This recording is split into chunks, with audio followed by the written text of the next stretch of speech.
आपका होस्ट और दोस्त नुमान अली, और आप देख रहे हैं doctor Numan Ali Hamza YouTube channel.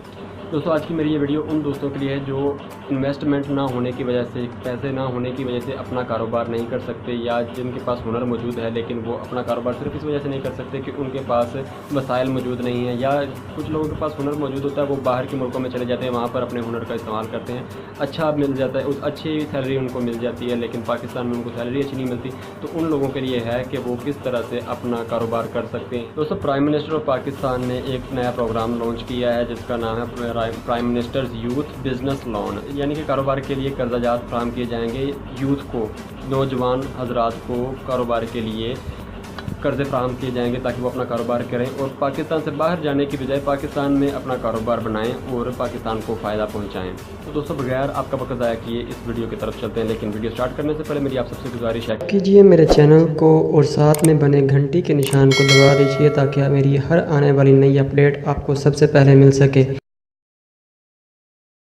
दोस्तों, इससे पहले कि आप कर्जा लें, मैं आपको ये बता दूं कि कौन कौन लोग ये कर्ज़ा हासिल कर सकते हैं और कहां से आपको ये कर्ज़ा मिलेगा। दोस्तों, 3 बैंक हैं जो इस प्रोग्राम को लीड कर रहे हैं। एक द बैंक ऑफ पंजाब 50% ये लीड कर रहा है, और 25% द बैंक ऑफ पंजाब, और 25% जो है द खैबर बैंक जो है वो इस प्रोग्राम को लीड कर रहा है। तो दोस्तों, आप इन तीनों बैंकों में से किसी भी बैंक में जाएँ, वहाँ से आपको फॉर्म मिल जाएगा। इसके अलावा इन तीनों बैंकों की वेबसाइट पर भी आपको फॉर्म मिल जाएगा, मैं आपको लिंक डिस्क्रिप्शन में दे दूँगा, आप वहाँ से जाकर डाउनलोड कर सकते हैं। तो दोस्तों, एलिजिबिलिटी क्राइटेरिया की बात कर लेते हैं, यानी कि कौन लोग ये कर्ज़ाजात हासिल कर सकते हैं। सबसे पहले मेल फीमेल कोई भी हो, आपको कर्ज़ा मिलेगा। आप मेल का जो कोटा जो हिस्सा रखा गया है वो है 75%, यानी 75%, 3 हिस्से मेल के लिए है और 1 हिस्सा फीमेल के लिए रखा गया है।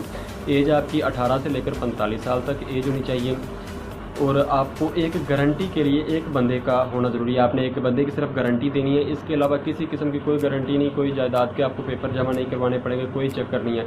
और दोस्तों, इसकी सबसे बेहतरीन जो बात है वो ये है कि आपको 15 दिनों के अंदर अंदर आपकी मुकम्मल प्रोसेसिंग हो के, पेपर वर्क हो के आपको कर्ज़ा फराहम कर दिया जाएगा। इसके अलावा दोस्तों, इसमें एक शिक रखी गई है कि आप जितनी इन्वेस्टमेंट करना चाहते हैं, जितने कर्ज़ा लेना चाहते हैं, उसका 10% जो है वो आपकी अपनी इन्वेस्टमेंट होनी चाहिए। मिसाल के तौर पर मैं 10 लाख कर्ज़ा लेता हूँ हुकूमत से कोई भी कारोबार स्टार्ट करने के लिए, का वो गारमेंट्स का हो, का वो डेयरी फार्मिंग का करना चाहता हूँ, का मैं फैटनिंग फार्मिंग का करना चाहता हूँ, मतलब कोई भी कारोबार जो मैं करना चाहता हूँ, अगर मैं 10 लाख रुपए लेता हूँ हुकूमत से, तो गारंटी के लिए मेरे पास 1 लाख मौजूद होना चाहिए कि मैं अपना 1 लाख भी इस कारोबार में लगा रहा हूँ। इसके अलावा दोस्तों, जो हुकूमत ने जो इन लोगों को सबसे बड़ा फ़ायदा दिया है इस प्रोग्राम के तहत, वो ये है कि अगर आपका कारोबार फ्लॉप हो जाता है तो वो आपको 50% जो है माफ़ कर दिया जाएगा, सब्सिडी 50% की, या आपको 50% जो है अपने जो कर्ज़ा लिया था उसका आपको वापस जमा करवाने पड़ेगा। दोस्तों, 20 लाख नौजवानों को ये कर्जाजात फराहम किए जाएंगे। इसके अलावा 8 साल की इसकी मुद्दत होगी। 8 साल के अंदर अंदर आप जब चाहें, जब आपके पास पैसे आ जाएं अपने कारोबार में से, आप अपने इतने पैसे निकाल सकें जितना आपने कर्ज़ा लिया था, तो आप वो हुकूमत को वापस कर सकते हैं। 8 साल में अगर आप नहीं कर सकते तो आपको मिनिमम ज़्यादा से ज़्यादा सिर्फ 1 साल का मोहलत दी जाएगी कर्ज़ा वापस करने के लिए। तो दोस्तों, बगैर वक्त ज़ाया किए चलते हैं फॉर्म फिल करने की तरफ। आपको बताता हूँ कि फॉर्म किस तरह से फिल करना है।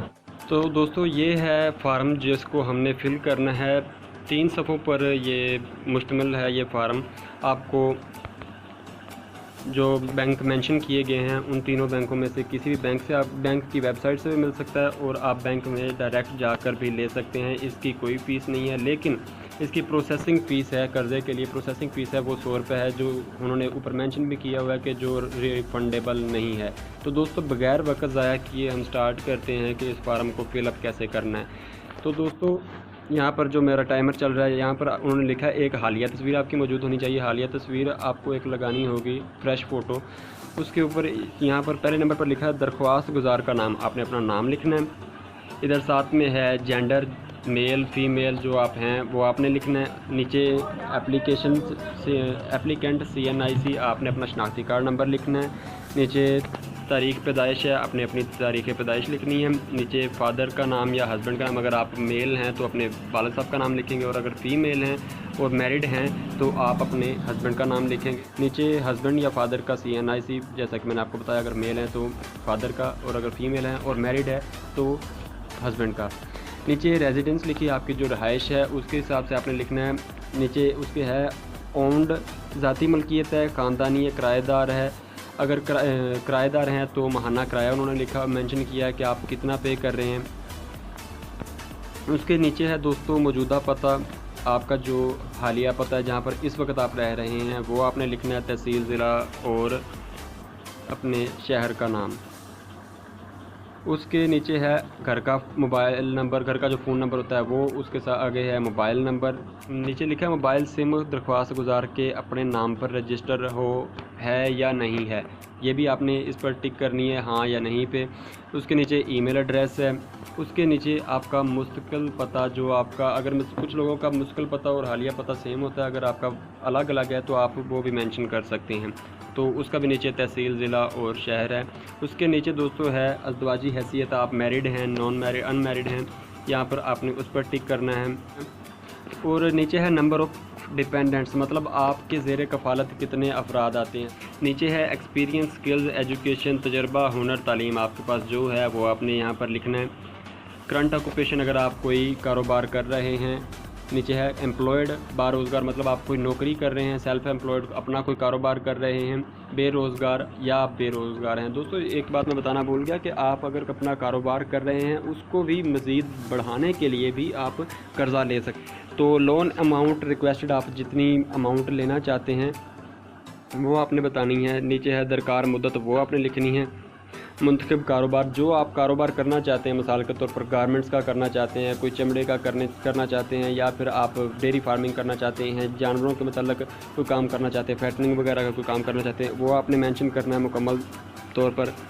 तो दोस्तों यहाँ पर नीचे लिखा हुआ है क्या आप दरअसल मखसूस कोटा के तहत दरख्वास्त देना चाहते हैं। मखसूस अफराद, कुछ स्पेशल लोग होते हैं, विडो, बेवा और शहीद की फैमिली में से अगर हैं तो इसके नीचे सफ़ा नंबर 2 आ जाता है। अगर आपने पहले कोई कर्ज़ा वगैरह लिया हुआ है तो उसके मतलब आपने मेंशन करना है। इसके नीचे दोस्तों आ जाता है एक किस्म का स्टाम्प पेपर है, ये मैं आपको मुकम्मल बता नहीं सकता, तो मैं आपको इसका लिंक दे दूँगा, तो आप इसको डाउनलोड भी कर लीजिएगा और इसको अच्छे से पढ़ भी लीजिएगा। सबसे कमाल की बात दोस्तों इसमें यह है कि नीचे लिखा हुआ है अगर कोई कर्ज़ा के हसूल के किसी भी मरहले पर आपसे कोई रकम या सिफारिश या किसी भी किस्म के फ़ायदे को हासिल करने का मुतालबा करता है तो बराह मेहरबानी इस टोल फ्री नंबर पर मतला करें।